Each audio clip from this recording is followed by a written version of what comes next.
Hi students, welcome to the part 2 of the mock test paper for CA final for May 2023।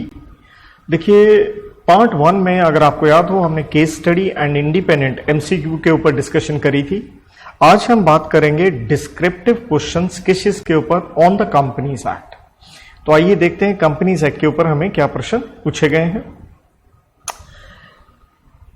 कहता है Mahagun furniture limited is a big fame name in the manufacturing of designer office furniture में आपका बड़ा नाम है। Shares of companies listed, मतलब आप एक लिस्टेड कंपनी है। आपके 7250 रजिस्टर्ड शेयर होल्डर हैं, जिसमें से 900 शेयर होल्डर्स के पास are such a holder who holds 180 और less number of preference share, मतलब उनमें से 900 ऐसे हैं जिनके पास 180 या उससे कम प्रेफरेंस शेयर है और एक शेयर की वैल्यू आपको 100 दे रखी है। अगर हम 180 इंटू 100 मल्टीप्लाई करेंगे तो ऑब्वियसली आपके सामने फिगर आ गई भैया 18,000 रुपए। इससे थोड़ा पता चल गया होगा क्वेश्चन किस पे है, स्मॉल शेयर होल्डर के ऊपर है। तो हम सेक्शन 151 में रेड विद रूल नंबर 7 के साथ पढ़ते होते हैं कि भाई साहब स्मॉल शेयर होल्डर का कंसेप्ट किस में लगता है, अगर आप हैं लिस्टेड कंपनी जिसके पास कोई से भी शेयर हो, इक्विटी हो, प्रेफरेंस हो, लेकिन वैल्यू ज्यादा से ज्यादा फेस वैल्यू 20,000 से ऊपर ना हो, मार्केट वैल्यू हमें नहीं देखनी होती है। अब देखिए कहता है 786 शेयर होल्डर्स आउट ऑफ 900 में से 786 ने क्या किया है, नोटिस दिया कंपनी को कि अपॉइंट करें मिस्टर मनी को as small share holder director for a tenure of 5 years, who is already a small share holder director in Skylark competing in the same market segment. लेकिन देखिए 151 में हम पढ़ते हैं स्मॉल शेयर होल्डर डिमांड कर सकते हैं तो कंपल्सरी को अपॉइंट करना होगा, तो इसके लिए एप्लीकेशन देनी होती कम से कम 1000 स्मॉल शेयर होल्डर ने, लेकिन 1000 तो यहां है नहीं, टोटल ही 900 है। या फिर हम कहते हैं 10% ऑफ स्मॉल शेयर होल्डर, तो 10% 90 हो गया, तो 786 ने दी है वो कंप्लायंस तो हो गया, राइट। लेकिन एक प्रॉब्लम है, जिस व्यक्ति को आप स्मॉल शेयर होल्डर डायरेक्टर बनाना चाहते हैं वो व्यक्ति ज्यादा से ज्यादा 2 कंपनियों में स्मॉल शेयर होल्डर डायरेक्टर के रूप में हो सकता है, लेकिन वो दूसरी कंपनी आपसे कंपीटिंग ना हो। या तो समस्या है मिस्टर मनी को जो आप अपॉइंट करना चाहते हैं वो जिस कंपनी में ऑलरेडी स्मॉल शेयर होल्डर है वो हमारे साथ कंपीटिंग बिजनेस कर रहा है, ये तो नहीं अपॉइंट हो सकता। Mister money himself hold 540 equity shares of Mahagun, चलिए उससे कोई फर्क नहीं पड़ता, आपके पास इक्विटी शेयर्स हैं, राइट। उसकी वैल्यू भी 10 रुपए है, क्योंकि हमने कहा था ये स्मॉल शेयर होल्डर डायरेक्टर जो बनाना है वो जरूरी नहीं है खुद स्मॉल शेयर होल्डर हो या ना हो, बाकी कोई बात नहीं, इसके पास इक्विटी शेयर्स हैं, वेरी फाइन। अब आपसे पूछा गया है 4 पॉइंट यहाँ पे, notice moved by preference share holders not by equity, तो जैसे मैंने कहा था इससे कोई फर्क नहीं पड़ता आप प्रेफरेंस हो इक्विटी हो, right.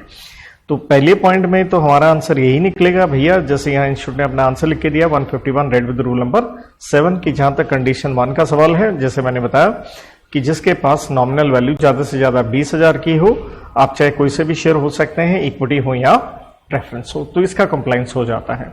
Second, notice moved by less than 1000, तो कोई टेंशन नहीं, जैसे मैंने बताया आपको कि 1000 या क्या होते हैं 10% निकल के आता 90, तो उससे भी हमें कोई समस्या ऐसा नहीं है, राइट।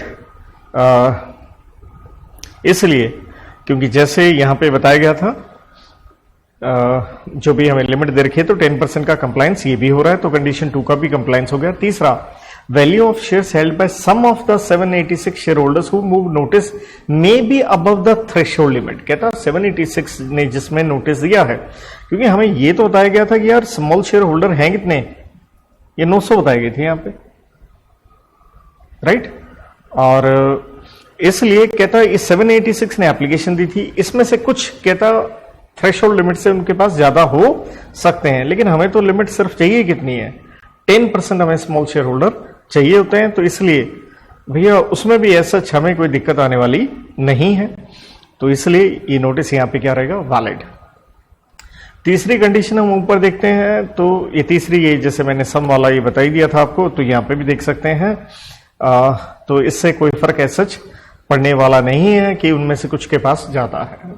अब कंडीशन नंबर 4 क्या है, mister money small share holder director है स्काईलार्क। प्रॉब्लम यहां पे है, आप कंपीटिंग बिजनेस में नहीं हो सकते हैं, तो इसलिए हम कहेंगे कि यहां ये कंडीशन नंबर 4 का समस्या हो गया, shall not be in a competing business, इसलिए कंडीशन 1, 2, 3 से कोई इफेक्ट नहीं पड़ रहा, लेकिन कंडीशन 4 से इफेक्ट पड़ रहा है, इसलिए वो एलिजिबल नहीं बन पाएगा।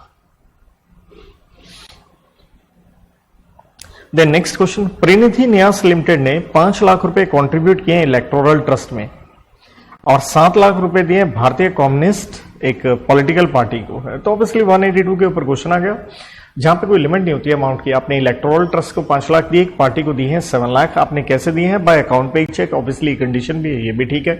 कहता जो पैसे मिले हैं तो ये ट्रस्ट ने आगे क्या किया, 3.5 लाख रुपए भारतीय कम्युनिस्ट एक पॉलिटिकल ट्रस्ट को दे दिए हैं। फर्दर कहता है जो कंपनी है उसने 3 लाख का खर्चा किया है पैम्फलेट बनाने में, इलेक्शन जो आ रहे थे इन द फेवर ऑफ भारतीय कम्युनिस्ट पार्टी। तो जैसे मैंने कहा कि पॉलिटिकल डोनेशन के अंदर हम कहते हैं कि चाहे डायरेक्टली आपने पैसा पॉलिटिकल पार्टी को दिया या इनडायरेक्टली, जिसका मतलब हो गया पैम्फलेट वगैरह में लगाया, तो ये भी आपका पॉलिटिकल कंट्रीब्यूशन या डोनेशन माना जाएगा। अब आपसे पूछा गया डिस्क्लोजर रिक्वायरमेंट्स कौन करेगा? एक तो कंपनी प्रतिनिधि, दूसरा इलेक्टोरल ट्रस्ट जिसको आपने पैसे दिए, जिसने आगे ये 3.5 लाख दे दिए थे। तो दोनों में कंडीशन यही होती है कि कंपनी को भी अपने P&L में क्या देना है, डिस्क्लोजर देना, और इलेक्टोरल ट्रस्ट को भी ये डिस्क्लोजर देने पड़ते हैं। बस इतनी सी बात है कि डिस्क्लोजर्स आपको देने होंगे। इलेक्टोरल ट्रस्ट कंपनीज को भी आगे डिस्क्लोज करना पड़ता है। और जैसे मैंने कहा इनडायरेक्टली को भी हम लेके चलते हैं, अगर वो कोई पब्लिकेशन है या किसी को भी पैसे दिए हैं जिससे एडवांटेज हो रहा है एक पॉलिटिकल पार्टी को, इसलिए पैम्फलेट में छाप देना भी क्या है, आपका एक पॉलिटिकल डोनेशन यहां माना जाएगा। नेक्स्ट क्वेश्चन कहता आप एक वल्लभ हस्ती प्राइवेट लिमिटेड है, डिसॉल्व हो गए आप 25 जनवरी 2021 को, एंड ऑन 20 दिसंबर 2022, मतलब अगर दोनों में टाइम पीरियड देखें तो अभी 2 साल क्या नहीं हुए, कंप्लीट नहीं हुए। कहते हैं एनसीएलटी ने एक ऑर्डर पास कर दिया है डिसोल्यूशन का, और आगे क्या कहता है, पास्ड एन ऑर्डर डिक्लेयरिंग सच डिसोल्यूशन, मतलब एनसीएलटी ने ये कह रहे डिसोल्यूशन जो ऑर्डर हो गया था 2 साल के भीतर एक और ऑर्डर दिया है, उसको वॉइड डिक्लेयर किया। क्यों? एक एप्लीकेशन मिली है Messrs Ustraa pipes and company से, जो कि क्या है, क्रेडिटर ऑफ द कंपनी है, और उसका कहना है कि मेरा आउटस्टैंडिंग अमाउंट है जो कि कंपनी ने राइट ऑफ कर दिया था अपनी बुक्स के अंदर, मतलब एक क्रेडिटर ने एप्लीकेशन दी है। तो आपसे टेनेबिलिटी ऑफ एनसीएलटी के ऑर्डर के बारे में पूछा गया, क्या ये डिसोल्यूशन जो आपने वॉइड डिक्लेयर किया है क्या ये सही है या नहीं। देखिए हम 356 के अंदर कहते हैं कि जैसे डिसोल्यूशन का ऑर्डर आ जाता है, ट्राइब्यूनल 2 साल के अंदर अंदर डिसोल्यूशन के या फिर 2 साल के अंदर, लेकिन कंडीशन क्या है, अगर एप्लीकेशन दी है यहां 2 लोगों के द्वारा, या तो कंपनी का लिक्विडेटर या कोई भी एनी अदर पर्सन जो कि क्या है इंटरेस्टेड है। यहां एप्लीकेशन किसने दी? क्रेडिटर ने दी है, तो वो इंटरेस्टेड पर्सन हो गया। तो यहां पे ट्राइब्यूनल को जैसा ठीक लगे वो अपना ऑर्डर पास कर सकता है कि ये डिसोल्यूशन हम डिक्लेयर करते हैं टू बी वॉइड। तो इसके बाद फर्दर क्या होता है, ट्राइब्यूनल को अपने ऑर्डर की कॉपी 30 दिन के अंदर अंदर किसको फॉरवर्ड करनी होती है, रजिस्ट्रार को। साथ में वो डायरेक्शन देता है किसको, सीएल को, कंपनी लिक्विडेटर को, कि भैया आप भी एक सर्टिफाइड कॉपी ऑफ ऑर्डर वही सेम 30 दिन के भीतर आप आरओसी के पास रजिस्टर करवाएं। इसलिए हम कहेंगे 2 साल के अंदर ये ऑर्डर आया है, इंटरेस्टेड पर्सन है, तो इसलिए ये ट्राइब्यूनल का ऑर्डर डिक्लेयर करना वॉइड क्या है, ये it is tenable. Next question कहता क्या कॉन्सिक्वेंसेज होंगे where the winding up order is passed by the tribunal. देखिए 302 के अंदर बिल्कुल यही 356 जैसा आंसर है कि वाइंडिंग अप ट्राइब्यूनल ने जैसे ऑर्डर पास किया उसके 30 दिन के भीतर, कहीं लिखा होगा ये देखिए 30 दिन के भीतर आपने कॉपी फॉरवर्ड करनी होती है ट्राइब्यूनल ने आरओसी को, और साथ में सेम आंसर वही कंपनी का लिक्विडेटर भी 30 दिन के अंदर आरओसी को अलॉन्ग विद ये मिनट्स ऑफ डिसोल्यूशन आपने ये रजिस्टर करवाना होता है। नेक्स्ट कहता name of Yuta Kurup private limited का नाम क्या किया, काट दिया है किसने, आरओसी ने। अपना ऑर्डर दिया 21/12/21 को, and the notice relating to the same was published on 24/12/21 को, मतलब 3 दिन बाद वो ऑफिशियल गैजेट में छप गया।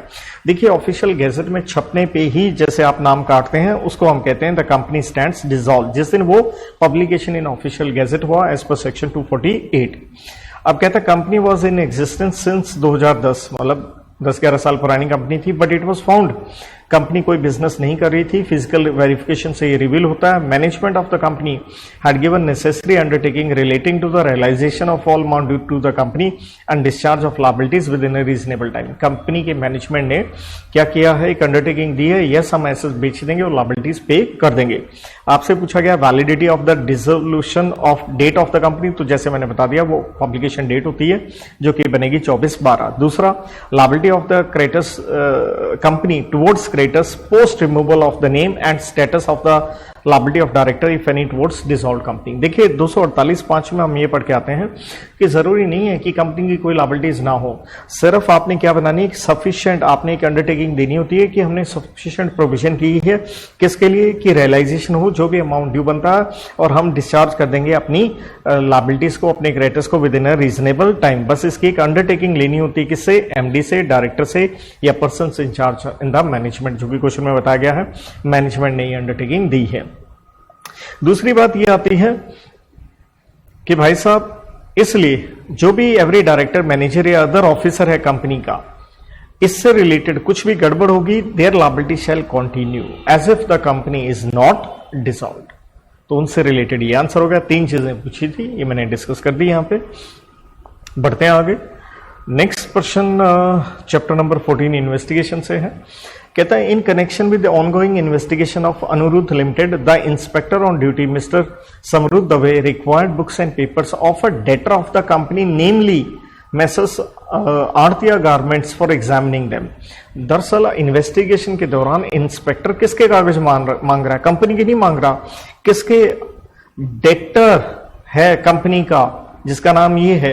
तो डैट मीन्स आप इन्वेस्टिगेशन कर रहे हैं किससे रिलेटेड, अब जो कंपनी है उससे रिलेटेड कंपनीज की जो भी रिलेटेड पर्सन्स हैं आप उनके यहाँ इन्वेस्टिगेशन कर रहे हैं। तो सेक्शन लग गया 217 कि इंस्पेक्टर की पावर होती है may require any body corporate other than a body corporate under investigation, कि आप उनके बुक्स पेपर्स वगैरह मांग सकते हो और उसे आप रख सकते हो 180 दिन तक, और फर्दर आपको जरूरत बने तो दोबारा से आप मांग सकते हो 180 दिन के लिए। प्रश्न क्या है, कहता after obtaining necessary information that he required, उसने वापस कर दिया 90 दिन में, तो ठीक है 180 दिन तक रख सकते हो, वापस कर दिए। एग्जामिन, क्या mister inspector was having right to obtain such books and papers and retain therein for such period पूछा, जैसे मैंने बता दिया 180 प्लस 180 फर्दर हो सकता है। एंड ऑल्सो एग्जामिन, ये आगे नेक्स्ट क्वेश्चन, कॉन्सिक्वेंसेज अगर फर्म अपने ये कागज देने से मना कर देती, तो इसमें हम पढ़ते हैं कोई भी व्यक्ति, एनी पर्सन अगर ये कागज वगैरह नहीं देता जो इंस्पेक्टर ने मांगे हैं तो उसको इंप्रिजनमेंट हो सकती है 6 महीने तक, एंड फाइन हो सकता है जो मिनिमम होगा 25,000, लेकिन मैक्सिमम कितना हो सकता है 1 लाख रुपए, एंड डेली के हिसाब से फर्दर फाइन आपको 2,000 रुपए पर डे लग सकता है। तो इसके साथ ये कंपनीज एक्ट के प्रश्न हमारे यहाँ पे जो मॉक टेस्ट पेपर में आए थे समाप्त होते हैं। इसके बाद एक नई क्लास से हम डिस्कस करेंगे इकोनॉमिक लॉज के ऊपर आए हुए प्रश्न के ऊपर। Till then, have a good time. Thank you.